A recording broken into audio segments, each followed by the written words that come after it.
Dear Miss Love, magandang araw po sa inyong lahat. Itago niyo na lang po ako sa pangalang Leia.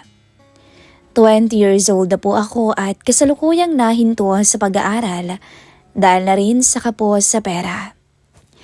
At dahil nahinto ako sa pag-aaral, nagpasya akong doon muna magbakasyon kahit na ilang buwan sa tita kong si Erich, bunsong kapatid ng nanay ko. Summer noon, napakainit, maalinsangan. At dahil wala naman akong ginagawa sa bahay, napagpasyahan kong doon kila Tita Erich magbakasyon dahil sigurado akong masarap ang hangin. Siya ang una kong naisip dahil super close kami simula bata pa ako. Pumayag naman siya agad. Ang sabi niya, kahit magtagal pa raw ako doon, ayos lang. Mag-isa lang naman daw siya sa bahay. Ang isa niya kasing anak na babae ay nag-aaral sa Maynila at bihira naman kung umuwi. Biyuda na rin si Tita Erich ng 7 taon, kaya't sanay na itong mag-isa. Masaya raw siya na may makakasama naman siya ngayon sa bahay niya. Pero hindi ko alam, Miss Love, na sa pagpunta ko roon, may isang bagay na babago sa lahat. Isang kasalanan ang magagawa ko nang ipakilala niya sa akin ang nobyo niyang si Rick. Pagdating ko sa bahay niya, maayos ang lahat. Malinis ang paligid, presko ang hangin, at para bang walang problema. Kinagabihan noon, habang nag-aayos ako ng gamit sa kwarto, may dumating na lalaki. Narinig ko yung boses niya sa sala. Malalim at baritono. Lumabas ako para tingnan kung sino yon. At doon ko siya unang nakita. Si Tito Rick. 43 taong gulang. Matangkad, moreno, malinis tignan. Simple lang ang suot niya. Naka-t-shirt at maong na short, pero maayos. Ngumiti siya nang ipakilala ko ni Tita Erich sa kanya. Ahan, pamangkin ko nga pala si Leia. Nagulat pa ako noon. Hindi ko kasi alam na may kasintahan pala si Tita Erich. Tumango lamang to at ngumiti sa akin. Nice to meet you. Iyon lang, wala nang iba. Pero sa loob ko noon, may humility. Siya kasi yung tipo ko sa mga lalaki. May edad na, matangkad, moreno at tila maginoo. Hindi ko yon pinakita. Normal lang ang kilos ko. Pero alam ko sa sarili ko na napatingin ako ng mas matagal sa lalaking yon kaysa sa dapat. At doon ko nga nalaman na nobyo siya ni Tita Erich. Ilang buwan na rin. Madalas pala siyang nandun. Laging dumadalaw. Minsan umaalis, minsan nag-overnight. Wala akong naging reaksyon sa harap nila. Pamangkin lang ako, ayoko namang magbigay ng opinyon. Sa unang mga araw at linggo, maayos ang lahat. Parang wala lang. Tuwing gabi dumadating si Tito Rick at sabay-sabay kaming kumakain ng gabihan. Simpleng usapan, wala namang kakaiba. Pero habang tumatagal, napapansin ko na mas madalas kaming naiiwan ni Tito Rick sa bahay. Dahil minsan ay may lakad si Tita Erich. Kapag wala si Tita Erich, mas tahimik si Tito Rick. Hindi siya nagsasalita. Para kapag may itatanong siya, diretso. Minsan nga tinanong niya ako kung okay lang daw ba ako. Kung may balak daw ba akong bumalik sa pag-aaral ko. Simple lang naman pero ramdam kong interesado siya. Isang hapon, naglalaba ako noon sa likod ng bahay. Napakainit noon. Sobrang pawis na pawis ako. Nakasando lang ako noon at nakamaiksing short. Hindi rin naman sa pagyayabang, Miss Love. Maputi akong babae. Maganda rin naman. May ibubuga. Lumabas siya noon para uminom ng tubig. Napating siya sa akin. Natulala pa nga. Tapos biglang sinabing, napakainit ngayon ano? Tumango lang naman ako. Doon, napansin ko ang titig niya. Kakaiba. Parang may ibang iniisip. Pagkatapos noon, pumasok siya ulit. Ako naman ay hindi mapakali. Doon nagsimula ang kaba sa dibdib ko.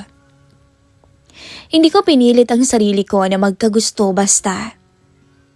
Tuwing maririnig ko yung yabag niya sa bahay, naaalerto agad ako. Tuwing lalapit siya, para bang may kuryente sa balat ko. Alam kong mali, pero hindi ko rin kayang pigilan ang sarili kong nararamdaman nung mga oras na yon. Isang hapon noon, umalis si Tita Erich para dumalo sa birthday ng kaibigan niya. Nagsabi na siya sa akin umaga pa lang. Nandoon noon si Tito Rick at kami lang ang naiwan. Nagluto ako ng hapunan. Naupo siya sa mesa habang hinihintay niyang matapos ako. "Kumusta ka naman dito?" tanong niya. "Okay lang po," sagot ko naman. Tumango siya. "Kung may kailangan ka, sabihin mo lang ha." "Salamat po." Habang kumakain kami, nagkaroon kami ng time na magkakilala pa ng lubos. Nagkakwentuhan kami ng matagal-tagal. At doon ko nalaman na binata pa pala siya. Matandang binata. "Talaga ho? Hindi pa kayo nagkakaroon ng asawa?" "Hindi ba halata?" Sabay tawa niya. "Masyado kasi akong nabisi sa trabaho noon, kaya ayan tuloy, napag-iwanan ng panahon." Saan naman ho kayo nagkakilala ni Tita Erich?" "Sa kaibigan ko." "Swerte ho ni Tita ah." Bakit naman?" Ang gwapo niyo kaya." Natawa lang siya sa sinabi ko. Pagkatapos nun, nagpasalamat siya sa pagkain na niluto ko dahil masarap daw akong magluto. Siyempre ako naman, kinikilig nun. Pagkain lang ang pinuri niya pero pakiramdam ko, malulusaw na ako sa sobrang kilig. Kinagabihan, hirap akong matulog dahil siya lang ang laman ng isip ko. Para akong kitikite na hindi mapakali. At mula noon, naging mas komportable pa ako sa kanya. Mabilis lumipas ang mga araw. Napansin ko na araw-araw naman palang doon na umuwi si Tito Rick para bang nagli-live-in na silang dalawa. Hanggang sa nangyari Miss Love, ang gabing hindi ko talaga makakalimutan. Gabing-gabi na noon nung magising ako. Hindi dahil sa masamang panaginip, kundi dahil sa mga boses na naririnig ko mula sa kabilang kwarto. Mahina lang naman, pero malinaw dahil sobrang tahimik na ng buong paligid. Boses ni Tita Erich at boses ni Tito Rick. Hindi sila nagtatalo, kundi nagkakaladyaan. At alam ko na yun no, hindi naman ako inosente. May karanasan naman na ako sa mga ganung bagay. Tsaka matatanda na sila. Ang akin lang naman noon, bakit naman kasi ang ingay nila? Ayan tuloy, pati ako nagising. Nakahiga lang ako noon sa kama. Nakatitig sa kisame. Pilit kong sinasabi sa sarili ko na huwag makialam. Na hindi ko naman dapat pinapakinggan yon. Pero habang tumatagal, mas nagiging malinaw ang mga salita. Hindi ko man naiintindihan lahat, pero ramdam na ramdam ko na ang tensyon.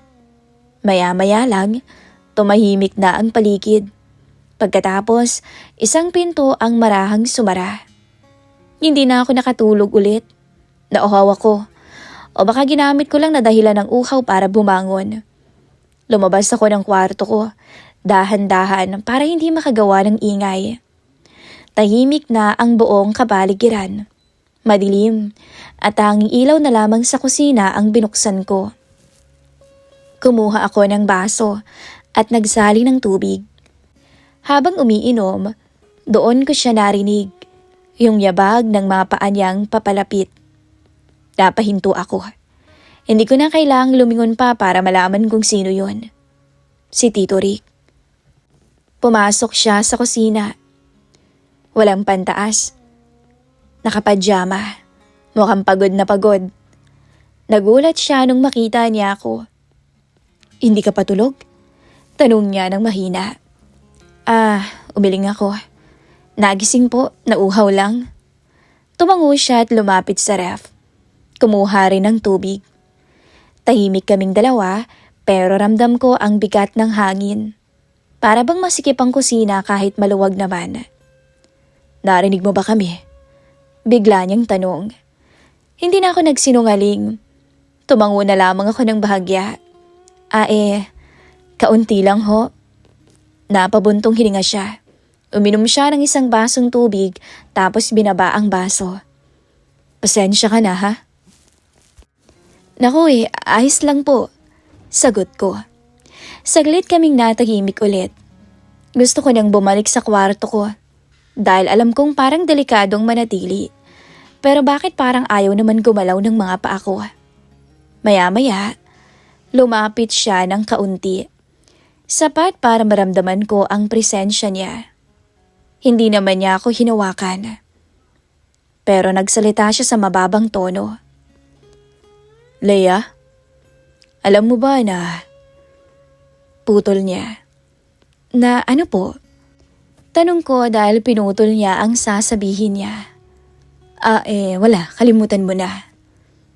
Tito Rick naman, niloloko mo na naman ako eh. Wala, ang sabi ko ang ganda mo yata ngayon. Parang may kumiliti sa dibdib ko noon. Bola ka na naman. Nagkatinginan kami. At doon, sa ilalim ng ilaw ng kusina, hindi ko sukat akalain na mangyayari ang hindi dapat. Hindi naman siya gumalaw agad, para bang pareho pa kaming naghihintay kung sino ang unang gagawa ng hakbang. Hanggang sa siya ang unang lumapit. Maingat lamang at mabagal na para bang binibigyan pa ako ng pagkakataong umatras. Pero hindi naman ako umatras. Hindi ko na maalala kung sino ang unang humawak. Ang alam ko lang noon, bigla na lang kaming nagkalapit. Leia, bulong niya. Parang huling paalala. Pero hindi na ako sumagot pa. Ang mga sumunod ay ang sandaling hindi na namin malilimutan. Unti-unti siyang lumapit. Tapos hinawakan niya ang mukha ko. Hanggang sa dampian niya ako ng halik sa labi. At doon naman ako napapikit. Tito Rick, anas ko. Ayos lang ba sa'yo? Kung gagawin ko rin sa'yo yung narinig mo kanina? Hindi ako nakapagsalita. At dahil sa matagal na rin naman akong may gusto sa kanya, type ko siya. Hindi na ako nagpakipot noon. Unti-unti akong tumango. Napangiti siya. Kitang-kita ko yung ngiting tagumpay niya. Hanggang sa ang halik na yon ay lumalim. At habang tulog si Tita Erich, ako naman noon ay gising na gising. At pagkatapos noon, hingal kami pareho. Ayusin mo muna ang sarili mo. Sabi niya sa huli. Pagkatapos ay bumalik ka na sa kwarto mo. Magpahinga ka na. Tumango naman ako at tahimik na umalis. Hindi na ako lumingon pa sa kanya. Sa loob ng silid ko, naupo ako sa may kama. Nanginginig pa ang kamay ko noon. Hindi dahil sa lamig, kundi dahil sa ginawa namin. Hindi ako umiyak dahil hindi naman ako nagsisisi. Ang una kong naramdaman ay takot. Takot na baka maulit. Takot na baka hindi pa ito ang huli. Kinabukasan, parang okay naman ang lahat. Magkasabay kaming nag-almusal ni Tita Erich. Nandun din si Tito Rick. Wala namang kakaiba sa kilos niya. Wala ring kakaiba sa boses niya. Pero tuwing magtatagpo ang tinginan namin, mabilis akong napapaiwas. Alam naming pareho ang nangyari sa kusina ay hindi aksidente. At alam naming pareho na hindi pa yon ang huli. Na doon nagsimula o magsisimula ang lihim naming pagtataksil. Pagkatapos ng gabing yon sa kusina, Miss Love, nasundan pa yon ng ilang beses. At ang mas masahol, nasanay kami. Sa una, pinilit pa naming iwasan ang isa't isa. Normal lang lahat sa harap ni Tita Erich. Kumakain kami ng sabay-sabay. Nagkukwentuhan silang dalawa tungkol sa araw nila. At ako, nakikinig lang ako na para bang walang bit-bit na sikreto. Pero kapag nagkakasalubong ang tingin namin ni Tito Rick, parang laging pinapaalala ang nangyari sa amin noon sa kusina. Hindi na namin yun pinag-usapan. Pero ilang araw lang ang lumipas na ulit-ulit. Nangyari ulit sa kusina. Madaling araw noon, gising na naman ako. At siya rin. Isang tingin lang sapat na. Parang pareho na naming alam ang galaw ng isa't isa. Palaging may kaba na baka marinig kami. Palaging may takot na baka biglang magising si Tita Erich. Pero tuloy pa rin kahit na kabado. At doon nag-start ang pinakadelikado. Ang pagpupuslit. Kapag nandyan si Tita Erich, mas nagiging maingat kami. Isang saglit lang na sulyapan, isang tahimik na pagdaan sa kusina. Nakikita kami sa likod bahay, kunwari ay may kukunin. Hindi man araw-araw pero madalas. Hindi ko alam kung kailan naging normal lang ganito. Hindi ko rin alam kung kailan ako tumigil magtanong kung tama ba. Ang alam ko lang, bawat araw na may nangyayari sa amin, mas nagiging delikado pero napakahirap namang pigilan. Hanggang isang gabi, nag-chat siya. Gising ka pa? Opo. Kita tayo mamaya pagtulog ng tita mo. Sige ho, sa dati pa rin. Minsan, habang magkasama kami ni Tita Erich sa may sala, nanonood ng TV, magba-vibrate ang phone ko. Isang mensahe mula kay Tito Rick ang dumating. Isang emoji na alam naming kaming dalawa lang ang may alam. Delikado, alam ko, pero hindi ako tumigil. At isang gabi, muntik na kaming mahuli. Nasa kusina kami. Akala kasi namin noon tulog na si Tita Erich. Masyado kaming kampante. Masyado kaming tiwala sa katahimikan. Hindi namin narinig ang yapak niya palabas ng kwarto nila. Nabigla na lang kami nung marinig ang boses niya. Rick? Para akong biglang binuhusan ng malamig na tubig. Mabilis kaming naghiwalay. Umupo ako sa mesa. Kunwari umiinom ng tubig. Si Tito Rick ay tumalikod naman at nagkunwaring may hinahanap sa ref. Lumitaw si Tita Erich sa kusina. Antok na antok. Bakit gising pa kayo? Nauhaw lang po tita.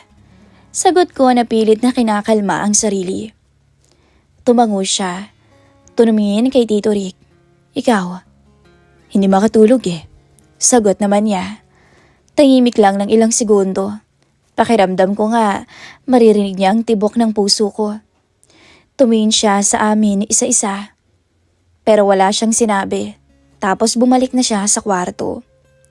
Nang tuluyan siyang makapasok at magsara ng pinto, doon lang ako huminga. Hindi na kami nag-usap ni Rick. Bumalik na ako sa kwarto ko noon. Nanginginig ang tuhod ko.